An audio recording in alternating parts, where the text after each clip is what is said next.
I'm Bill Cook with Out of the Box Logistics. Jay Baumert and I are filming a training video to help the independent contractor safely and securely move parts throughout the Midwest system successfully. As you can see from the map behind me, we're running about 45,000 miles a week in the Midwest system. It gives a lot of opportunity for damages to occur. We're going to go through a series of training outside with live shoots to properly show how to load, strap parts so they successfully make it through the system and keep our customers satisfied. It is an independent contractor's responsibility to also recognize any parts that may not be packaged properly for safe transport. If you need to bring these packages to the shipping clerk's attention, and they'll have the option to either repackage properly or hold the part till the following day. If there's a situation that arises where you don't feel you guys are going to see eye to eye, you can either call Jay or I any time of the day, 24 hours. There'll be a contacts list at the end of this video. Okay, we're looking at one of the out-of-the-box customized trailers. We're looking at the door slots. We just want to show you we've got rubber padding on the floor to help offset some vibrations and some bouncing. We have foam padding on the railing so the doors can sit and be padded. And if you notice, the railings are a certain width, the first few, and then the last two are much wider. So if you look at the wider railings here, these are for deck lids and wider parts. So Bill's going to be getting on here and showing you how to properly lift the door and how to put it in the slots.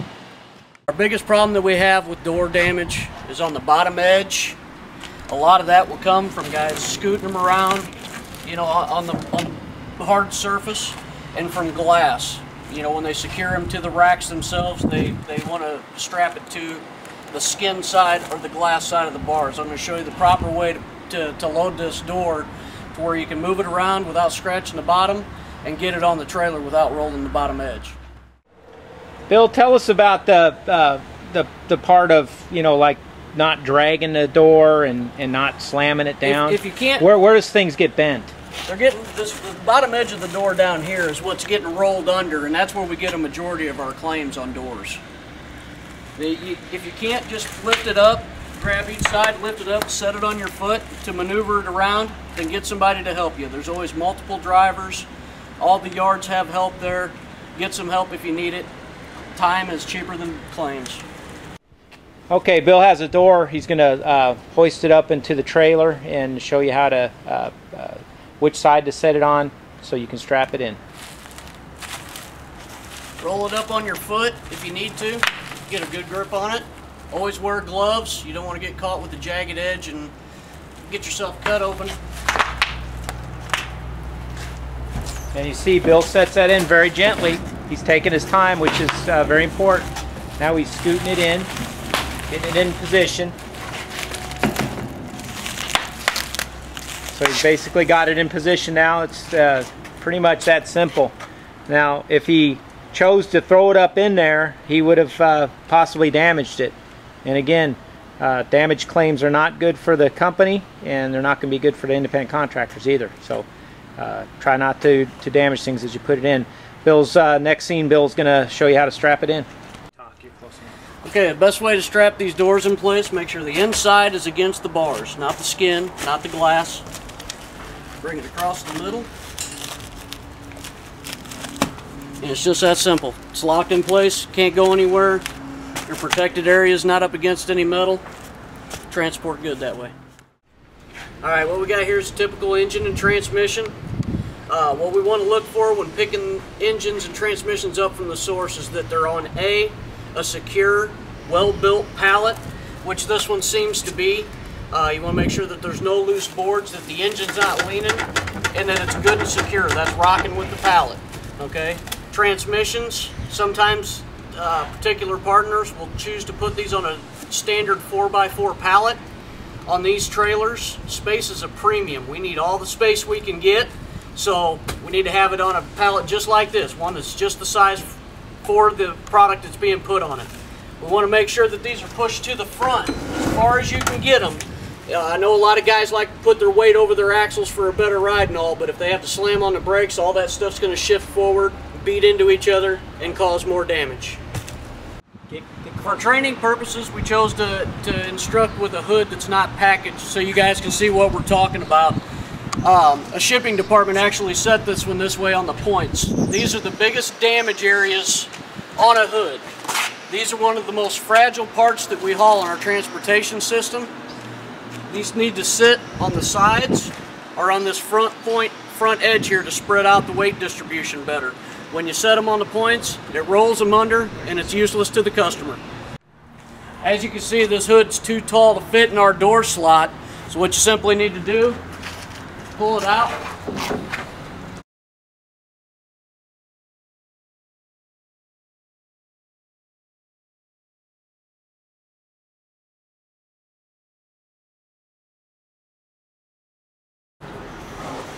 It fits perfect.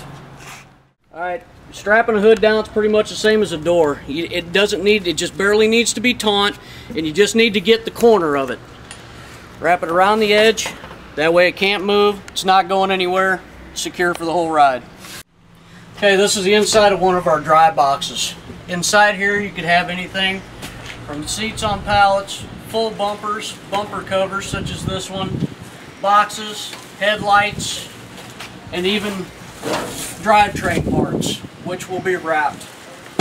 In a scenario where your box is going to be full with a lot more boxes and such, you do not want to put these heavy drivetrain parts on top of these lightweight boxes. Bouncing down the road several hundred miles, it'll just crush them in and everything inside them.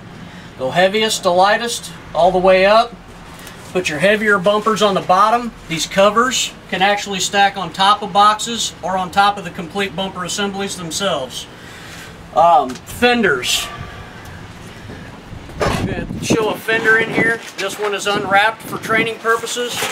As you can see, these things are not much more than a Pepsi can thick. They're easily damaged. No matter how full your trailer is or what you're doing, these absolutely go on top of anything else that you have inside here.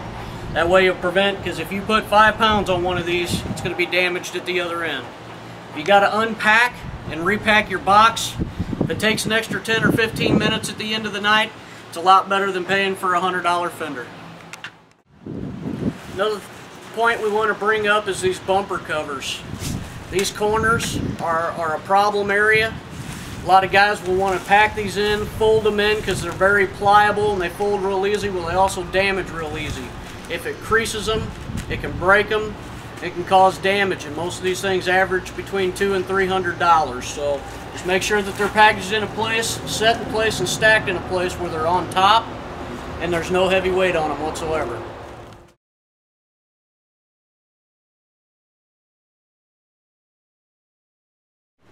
Alright, here we are with the front end assembly. Our biggest damage points that we have on front end assemblies is the fenders and the hoods from the straps going over the top. When we strap a front end assembly, all you really need to have super tight is this rocker. This rocker right here is the strongest part of a front end assembly. You can crank it down tight and never cause any damage.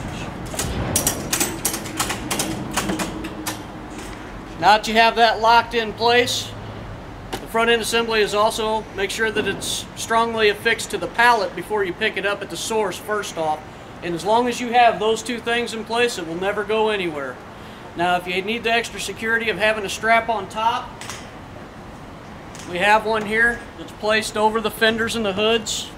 Use your matting on both fenders, and all you need to have is just a little bit of tension. You know, the guys over cranking these is what's causing all the damage. If you have it just taut with your strong strap here, your front end assembly banded to your pallet, it'll never go anywhere. Alright, this is our typical truck bed on a rack like it should be. If they do not have a rack, it can go on a stack of pallets in the middle. Will work out just the same, banded to it. Take a strap, run it over your rack, pull that as tight as you can pull it, and as long as it's fixed to the rack, it ain't going nowhere. Now all we need with this This is where our problem area is. These are getting buckled and the tailgate's getting buckled. If it's turned sideways, the fenders. It just needs to be barely taut.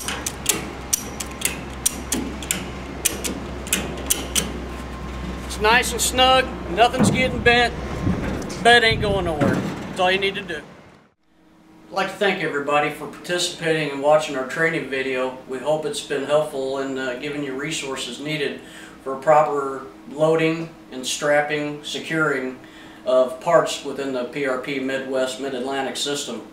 If there's any questions at any time throughout this, there will be a contacts list at the end of our video. No question is a stupid question. Feel free to call Jay or I anytime. Thank you.